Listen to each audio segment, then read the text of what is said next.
तो आप जो स्क्रीन पर देख रहे हैं ये गाज़ा के बच्चे हैं, जो फ़लस्तीन के मासूम बच्चे हैं, खुशियाँ मना रहे हैं। और इज़राइल और जो हमास जो गाज़ा के अंदर युद्ध चल रहा था, अब उसके बीच में सीज़ फायर खबरों में सुनने में आ रहा है। क्या इज़राइल और गाज़ा का युद्ध रुक गया है? क्या सीज़ फायर हो चुका है? क्या इज़राइल ने हार मान ली है? आइए पूरी वीडियो देख कर जाइए और समझ कर जाइए क्या वाकई अब जंग रुक गई है, क्या फ़लस्तीन के अंदर अब जंग नहीं हो रही है। और जो ये खुशियाँ मना रहे हैं बच्चे, वाकई अल्लाह तबारक व तआला का इतना दर्द सहकर भी ये अल्लाह तबारक व तआला का शुक्र अदा कर रहे हैं और अल्लाह तबारक व तआला का नाम बुलंद कर रहे हैं। जिस तरह से गज़ा के मासूम बच्चे सजदे कर रहे हैं, आप जो स्क्रीन पर वीडियो देख रहे हैं ना, ये वाकई एक दिल को झंझोड़ने वाली है कि इतना जुल्म सहकर और फिर भी वो अल्लाह तबारक व तआला का शुक्र अदा कर रहे हैं। तो हमें भी चाहिए कि हम भी अल्लाह तबारक व तआला का शुक्र अदा करा करें, हर हाल में अल्लाह तबारक व तआला का शुक्र अदा करें। आइए पूरी वीडियो देख कर जाइए और समझ कर जाइए कि वाकई जो हमास का और इज़राइल के अंदर जो युद्ध चल रहा था, क्या गज़ा के अंदर अब सीज़ फायर हो चुका है। आइए देखते हैं। आखिरकार 15 महीने के बाद आज गाज़ा से एक अच्छी खबर सामने आ रही है। सीज़ फायर का ऑफिशियली अनाउंसमेंट हो चुका है। हमास और इज़राइल सीज़ फायर के लिए पूरी तरीके से राजी हो चुके हैं।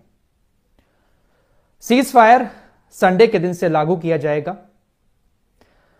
लेकिन इससे पहले ही इज़राइल ने गाज़ा के अंदर बड़े हमले शुरू कर दिए हैं। क्या कुछ हुआ है इस सीज़ फायर को लेकर, किस तरह की शर्तें रखी गई हैं, डिटेल से सारी चीजें आप लोगों को बताने की कोशिश करूंगा। सीज़ फायर की खबर तो शायद आपने अब तक सुन ही ली होगी, लेकिन जो मेन बातें हैं वो आपको जानना जरूरी है अगर आप 15 महीने से लगातार गाज़ा की खबरें देख रहे हैं। सीज़ फायर तो हो गया है, लेकिन इज़राइल का कोई भरोसा नहीं है। जैसा कि आप जानते ही हैं, इज़राइल सीज़ फायर के दौरान भी हमले कर सकता है, क्योंकि नजर पूरे गाज़ा पर कब्जा करने की है। अगर शांति बहाल करने की होती तो शायद कब का सीज़ फायर हो गया होता। लेकिन दोस्तों, जैसे ही ये सीज़ फायर का प्रस्ताव पास हुआ, नेतन्याहू इसके लिए राजी हुआ, गाज़ा के अंदर जश्न का माहौल शुरू हो गया। सड़कों पर लोग निकलकर खुशी मनाने लगे। लेबनान के अंदर भी खुशियां मनाई गई, सीरिया के अंदर भी काफी सारे लोगों ने खुशियां मनाई और यमन के अंदर भी लोगों ने खुशी मनाते हुए इसको इज़राइल की हार बताया। अब कुछ लोग कहेंगे, फराज भाई गाज़ा तो तबाह हो चुका है, तो फिर ये लोग खुशी किस बात की मना रहे हैं। हमास के लोग भी सड़कों पर उतरकर हमास के लड़ाके गाज़ा के लोगों के साथ जश्न मना रहे हैं, फिलिस्तीन का झंडा फहरा रहे हैं। आखिर ये जीत कैसे है? जीत ऐसे है कि 15 महीने के दौरान इज़राइल ने दुनिया की तमाम बड़ी बड़ी ताकतों के साथ मिलकर गाज़ा के ऊपर हमला किया। दुनिया के तमाम बड़े बड़े देशों की सेनाएं गाज़ा के अंदर उतरी, लेकिन वो हमास से अपने बंदूकों को नहीं छुड़ा पाई। ये जो सीज़ फायर हुआ है, इज़राइल और नेतन्याहू जो राजी हुए हैं सीज़ फायर के लिए, इसकी सबसे बड़ी वजह यही है कि इनके बंधक अभी भी हमास के कब्जे में है और ये उसको ताकत के दम पर छुड़वा नहीं पा रहे हैं। इसलिए मजबूरन नेतन्याहू सीज़ फायर के लिए राजी हुआ है। इसलिए गाज़ा के लोग, हमास के लोग अपनी जीत बता रहे हैं कि हम झुके नहीं, बल्कि हमने इज़राइल को झुका दिया सीज़ फायर के लिए। फिलहाल क्या क्या शर्तें हैं वो मैं आपको आगे बताऊंगा, लेकिन इसी बीच हुतीज ने भी ऐलान कर दिया है कि सीज़ फायर का ऐलान जो हुआ है, इससे हम काफी खुश हैं और जैसे ही गाज़ा के अंदर सीज़ फायर लागू होगा, हम अपने ऑपरेशन को भी बंद कर देंगे। ना हम लाल सागर में फिर किसी जहाज पर हमले करेंगे और ना ही फिर हम इज़राइल की तरफ कोई बैलिस्टिक मिसाइल छोड़ेंगे। हुतीज तो ये बात काफी टाइम से कहते चले आए हैं कि गाज़ा के अंदर सीज़ फायर हो जाएगा, हम भी अपने ऑपरेशन को बंद कर देंगे। इसका ऐलान भी उन्होंने फौरन कर दिया है। अब इसमें सबसे ज्यादा अहम भूमिका किसने निभाई? हमारे देश का मीडिया डोनाल्ड ट्रंप और जो बाइडेन को इस सीज़ फायर का पूरा क्रेडिट दे रहा है। कुछ मीडिया वेबसाइट तो यह भी लिख रही हैं कि 20 जनवरी को डोनाल्ड ट्रंप शपथ लेने वाले हैं, उससे पहले ही डर की वजह से हमास सीज़ फायर के लिए राजी हो गया। अपनी आग तो संभाल नहीं पा रहे हैं और धमकी देने चले हैं। फिलहाल यह सीज़ फायर जो हो रहा है, इसमें सबसे बड़ा योगदान कतर के प्रधानमंत्री का है। हमास ने कतर के प्रधानमंत्री की बात मानी है और कतर के प्रधानमंत्री ने ही सबसे ज्यादा कोशिश की है इस सीज फायर को करवाने में। इजराइल से भी बात की और हमास से भी बात की। कतर के प्रधानमंत्री की बातों पर दोनों ने भरोसा करके सीज फायर के लिए हामी भरी है। लेकिन दोस्तों, जो बाइडेन अब जाने वाले हैं, लेकिन जाने से पहले बहुत सारी मीटिंगें कर रहे हैं, प्रेस कॉन्फ्रेंस कर रहे हैं और वो क्रेडिट ले रहे हैं कि ये सीज फायर मेरी वजह से हो रहा है। उधर डोनाल्ड ट्रंप भी लगे हुए हैं कि देखिए मेरे सत्ता में आते हुए ही मैंने फौरन सीज फायर करवा दिया। डोनाल्ड ट्रंप भी क्रेडिट लेने में लगे हुए हैं। एंटनी ब्लिंकन भी जाने वाले हैं, विदेश मंत्री जो, ये भी बहुत सारी प्रेस कॉन्फ्रेंस कर रहे हैं, मीटिंगें कर रहे हैं। इनको लेकर जो वहां की जनता है, फिलिस्तीनी समर्थक हैं, वो बहुत ज्यादा भड़क रहे हैं और इनको अपशब्द बोल रहे हैं। एंटनी ब्लिंकन की जगह इनको ब्लेडी ब्लिंकन कहा जा रहा है कि गाजा के अंदर जो कुछ भी हुआ है उसमें सबसे बड़ा योगदान आप ही का रहा है। आपने बहुत सारी यात्राएं की, मिडिल ईस्ट की, लेकिन आपसे सीज फायर नहीं हुआ।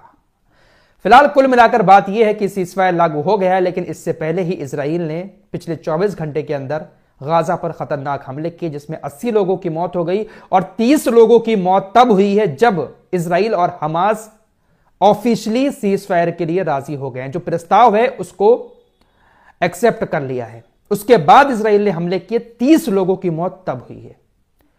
तो अभी संडे दूर है, इन 2 दिनों में इजराइल और भी हमले गाजा पर करेगा और भी सारे लोगों को इजराइल मारेगा।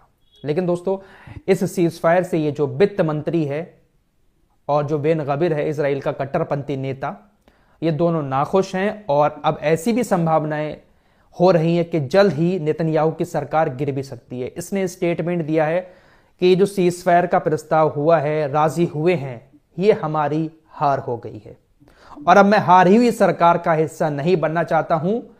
हमने ये जो कुछ किया है ये बहुत गलत किया है, इससे हमें कोई भी सुरक्षा नहीं मिलेगी, बल्कि हमास इससे और ज्यादा ताकतवर हो जाएगा। हमास को खत्म करने का एक ही तरीका है, गाजा में कब्जा करके यहूदी बस्तियां बसाना और इन लोगों को दूसरे देशों में भेजना। इसके अलावा इजराइल की सुरक्षा किसी तरीके से नहीं हो सकती। ये बहुत गलत हो रहा है और शायद जल्द ही हम इस सरकार से इस्तीफा भी दे देंगे। तो नेतन्याहू काफी ज्यादा उलझा हुआ है। फिलहाल जो शर्तें रखी गई हैं वो भी आपको बता देता हूं। सबसे पहले तो जिन बॉर्डर पर गाजा के इजराइल की सेना मौजूद है, धीरे धीरे करके वो वापस जाएगी।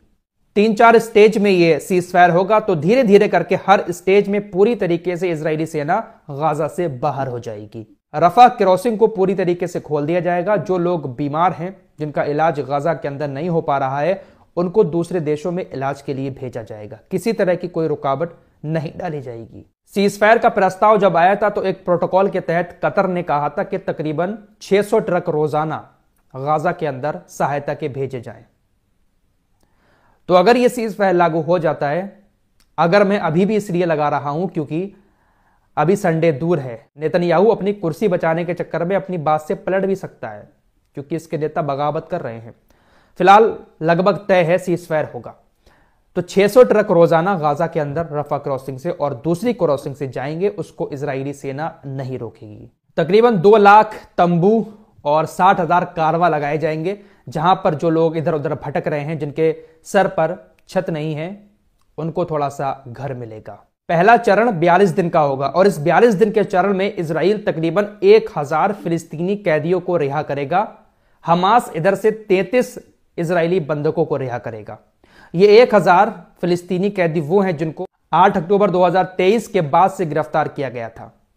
इन लोगों को इजराइल रिहा कर देगा। 110 ऐसे फिलिस्तीनियों को इजराइल अपनी जेल से रिहा करेगा जिनको उम्र कैद की सजा इजराइल ने सुना दी है। साथ ही साथ फिलिस्तीन के जो 19 साल से कम उम्र के बच्चे और महिलाएं इजराइल की जेलों के अंदर बंद है, उनको भी इजराइल छोड़ेगा। नेटजारिम कॉरिडोर और फिलाडेल्फी कॉरिडोर से भी इजराइल अपनी सेना को धीरे धीरे करके वापस लेगा। इस प्रस्ताव में यह भी कहा गया है कि जितने भी लोग अपने घरों को छोड़कर भाग चुके हैं इजराइल के हमलों की वजह से, उन लोगों की अपने घर वापसी होगी और पूरे गाजा के अंदर सभी गाजा वासियों को इधर उधर घूमने की भी आजादी होगी। इस प्रस्ताव में यह भी कहा गया है कि इजराइल इस वक्त पूरे गाजा के ऊपर तकरीबन 8 से 10 घंटे अपने एयरफोर्स के विमान उड़ाता रहता है, ये भी नहीं उड़ाए जाएंगे। पहले चरण में हमास जिन 33 बंधकों को छोड़ रहा है वो 33 बंधक जिंदा और मुर्दा सभी हैं। दूसरा चरण जब शुरू होगा तो उसमें बातचीत फिर होगी 42 दिन के बाद कि अब कितने हमास कैदी छोड़ेगा। उसके बाद तीसरे चरण में हमास कितने कैदियों को छोड़ेगा ये आगे देखा जाएगा। लेकिन पहला चरण 42 दिन का होगा और इस दौरान किसी तरह के हमले दोनों तरफ से नहीं होंगे। कुल मिलाकर बात यह है कि ये जितने भी प्रस्ताव में नियम हैं वो सारे के सारे हमास के फेवर में जाते हुए दिख रहे हैं। इजराइल मजबूर होकर अपने बंधकों को छुड़ाने के लिए इस डील पर राजी हुआ है, सीज फायर के लिए राजी हुआ है, क्योंकि नेतन्याहू के ऊपर बहुत ज्यादा प्रेशर पड़ रहा है। दुनिया भर में थू भी हो रही है कि नेतन्याहू सीज फायर नहीं कर रहे हैं। इसी वजह से सीज फायर हुआ है और इसी वजह से हमास और गाजा के लोग खुशी मना रहे हैं और जो और संगठन हैं जो इजराइल के खिलाफ लड़ाई लड़ रहे थे वो अपनी जीत की खुशी मना रहे हैं कि हमने इजराइल को झुका दिया। लेकिन दोस्तों आप जानते ही इजराइल क्या है, सीज फायर के दौरान भी वो कुछ ना कुछ करता रहेगा और अगर सारे बंधक छूट जाते हैं इजराइल के तो उसके बाद भी इजराइल कुछ भी कर सकता है। फिलहाल ये कुछ लेटेस्ट अपडेट थे सीज फायर से जुड़े। देखते हैं कि संडे को सीज फायर लागू होता है या नहीं होता है।